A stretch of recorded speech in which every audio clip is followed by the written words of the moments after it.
नमस्कार मित्रांनो, माझं नाव सतीश आणि आपण पाहता सतीश यादव यूट्यूब चॅनल. मित्रांनो, तुम्ही माझ्या मागे पाहू शकता, हा आहे नागोठण्याचा पहिला ब्रिज नाही, दुसरा ब्रिज. आणि ह्यावरून सुद्धा लोक वाहतूक करतायत. कोणीतरी एखाद्याने गाडी चालवली असेल याच्यावरून आणि त्याच्या मागोमाग सगळ्या गाड्या लागलेल्या आहेत. आणि आता आज संडे आहे, ट्रॅफिक आहे, त्यामुळे गाड्यांची लाईनच लागलेली आहे या ब्रिजवर सुद्धा. त्यामुळे तुम्हाला समजलं असेल की या ब्रिजचं काम किती झालेलं आहे ते. त्यामुळे तरीसुद्धा तुम्ही चालू नका, कारण का काम बऱ्याच वेळा चालू असतं इकडे. तेव्हा नेमकं तुमचं नशीब खराब असेल आणि तुम्ही याल चालवायला आणि नेमकं रस्त्याचं काम काहीतरी चालू असेल, तुम्हाला गाडी इकडून पास करता येणार नाही आणि परत जावं लागेल. त्यामुळे इकडून तुम्ही चालू नका जोपर्यंत रस्त्याचं काम होत नाही तोपर्यंत. खालीसुद्धा काही एवढी ट्रॅफिक नसेल, खालूनसुद्धा तुम्ही जाऊ शकता. तर सध्या गाड्या जात आहेत, पण तुम्ही जाऊ नका इकडून. आणि दुसरी गोष्ट म्हणजे अनेक लोक मला कमेंटमध्ये सांगत होती की तुम्ही दुपारचे वगैरे व्हिडिओ घालता तर डोक्यामध्ये कॅप वगैरे घालत जा.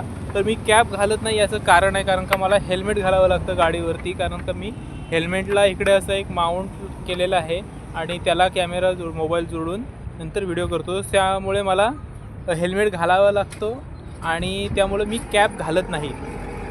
आता आपण हा ब्रिज पाहणार आहोत. या ब्रिजवरनं मगाशी मी जेव्हा प्रवास केला, व्हिडिओ केला पूर्ण रेकॉर्ड, तोपर्यंत तरी ट्रॅफिक नव्हती आणि आत्ता चालू झालेली आहे. तर चला आपण सुद्धा जाऊया तिकडून आणि पाहूयात कसा रस्त्याचं काम झालेलं आहे, रस्त्याचं काम किती बाकी आहे आणि तुम्हाला का नको बोलते प्रवास करायला ते सुद्धा तुम्हाला या व्हिडिओमध्ये समजून जाईल. व्हिडिओ कसा वाटतो ते सांगायला विसरू नका कमेंटमध्ये. व्हिडिओला लाईक करा आणि चॅनलला सबस्क्राईब नक्की करा मित्रांनो. आणि व्हिडिओ पूर्ण बघू घेतल्याशिवाय जाऊ नका. धन्यवाद. तर मित्रांनो, आत्ता आपण जो हा फ्लायओव्हर आहे नागोठण्याचा दुसरा फ्लायओव्हर, तो चढायला सुरुवात केलेली आहे. इथपासून हा फ्लायओव्हर चालू होतो. आपण आता गोवा एंडकडून मुंबई एंडकडं जातो आहे आणि आता आपण लेफ्ट साईडच्या लेनवरती आहोत आणि पुढे लेन चेंज करणार कारण का पुढे मध्ये थोडं काम बाकी आहे. सो इकडे तुम्ही पाहू शकता, इकडे लाईटची वगैरे सोय झालेली आहे करून. मध्ये मार्किंग वगैरे करायची बाकी आहे आणि दुसरी गोष्ट म्हणजे साईडला थोडी माती वगैरे पडलेली आहे. थोडे छोटे मोठेसे जे सिमेंटचे जे ठोकळे असतात ते पडलेले आहेत, ते उचलायचं वगैरे काम बाकी आहे.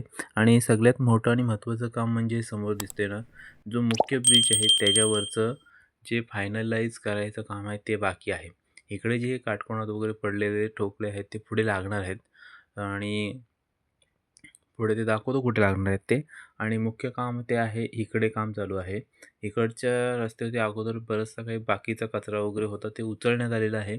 आता हे एवढंच काम बाकी आहे आणि इकडे तुम्ही पाहू शकता समोर लेवल वगैरे करायचं काम आहे. जी फायनल लेवलसाठी सिमेंटची जी मशीन वगैरे येते तीसुद्धा इकडं आणलेली आहे. आणि हे जे ठोकळे वगैरे आणलेले आहेत ना, इकडं बाजूला तुम्ही ठेवलेले पाहताय सिमेंटचे, तर ते इकडं समोरचा जो पॅच आहे जो बाकी आहे खरं त्याच्या दोन्ही साईडला लावणार आहेत. तर त्यासाठी ते आणलेले आहेत आणि ते तिकडे लागणार आहेत. ते झाल्यानंतर मग हा रस्ता पूर्ण होऊ शकतो. बाकी तुम्ही पाहू शकता की दोन्ही साईडचे काम झालेले आहेत. आता पलीकडचं मी तुम्हाला दाखवतोच. फक्त मधला 200-300 किंवा जास्तीत जास्त 400 मीटरचं काम बाकी आहे. आता त्याचं कामसुद्धा लवकरच होईल, कारण का इथं मशीन वगैरे आणलेली आहे म्हणजे लवकरच काम होईल. बाकी कामाचा जर विचार केला तर रस्त्याची क्वालिटी एवढी खास नाही वाटत आहे.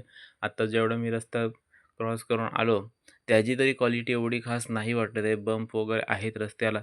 पलीकडचा रोड आहे त्याची आपण त्याच्यावरून मागच्या वेळेला प्रवास केला होता, तो ठीकठाक वाटत होता. पण इकडच्या साईडची तरी नाही. त्याचा पलीकडचा रस्ता दाखवतो पुढे जाऊन. तर इकडे तुम्ही पाहू शकता JCB वगैरे आहेत. अ, आणि हीच ती मशीन आहे जी फायनल रस्ता करते. सो तीसुद्धा आणलेली आहे म्हणजे 1-2 दिवसामध्ये हे ते सुद्धा सिमेंटचं फायनल लेयरिंग होऊन जाईल. म्हणून सांगतो की इकडून येऊ नका. कदाचित जर त्यांनी फायनल लेयरिंग वगैरे केलं, तर तुम्ही या ब्रिजवरनं प्रवास करायला तर तुम्हाला परत जावं लागेल, कारण का ते अलाव करणार नाहीत. कारण का रस्ता खराब होऊ शकतो त्यासाठी. म्हणून इकडून येऊ नका सध्या काही दिवस तरी, ॲटलीस्ट 15-20 दिवस तरी. जेणेकरून तुम्हाला इथून परत जाऊन परत टर्न मारून डबलची मेहनत घ्यावी लागणार नाही. आणि इकडे तुम्ही पाहू शकता की लेवल वगैरे झाली आहे. फक्त फायनलाईज आता करायचं आहे रस्ता. ते इथपर्यंत. जसं की मी बोललो, एक 200-300 मीटरचा रस्ता आहे, जे काम बाकी आहे. त्याच्या पुढून जर इकडून जर पाहिलं तर इकडूनसुद्धा पूर्ण रस्त्याचं काम झालेलं आहे. रस्त्याची क्वालिटी तीच आहे जशी मी अगोदर बोललो की एवढी काही ठीक वाटत नाही. इकडचा रस्ता पाहिला नाही ह्या बाजूचा, तर थोडाफार ठीक वाटतो. पण तिकडे तर एवढं बाउंस वगैरे आहे रस्त्याला आणि इकडे तर लाईटचे पोल वगैरे बाकी आहेत. मार्किंग वगैरे मधली बाकी आहे. मधी थोडीफार काही झाडं वगैरे लावतील ते काम वगैरे बाकी आहे. म्हणजे छोटी-मोठी कामं बाकी आहेत तिकडे अजून. पण तिकडचे लाइटिंगचं वगैरे काम झालं होतं आणि बाकी ओव्हरऑल तर 1 महिन्यामध्ये काम व्हायला पाहिजे जर कंटिन्यू केलं तर. पण आता बघू कसं काय होतंय, किती दिवसात काम करतायत आणि किती कंटिन्यू काम करतायत ते. ते झालं तर 1 महिन्याच्या आतमध्येच रस्ता हा सुद्धा चालू होऊ शकतो, जसा तिकडचा जो पहिला ब्रिज होता तो चालू झाला होता. तुम्हाला कसा वाटला बाकीचा पूर्ण व्हिडिओ ते कमेंटमध्ये सांगायला विसरू नका आणि चॅनलला सबस्क्राईब करायला सुद्धा विसरू नका. धन्यवाद.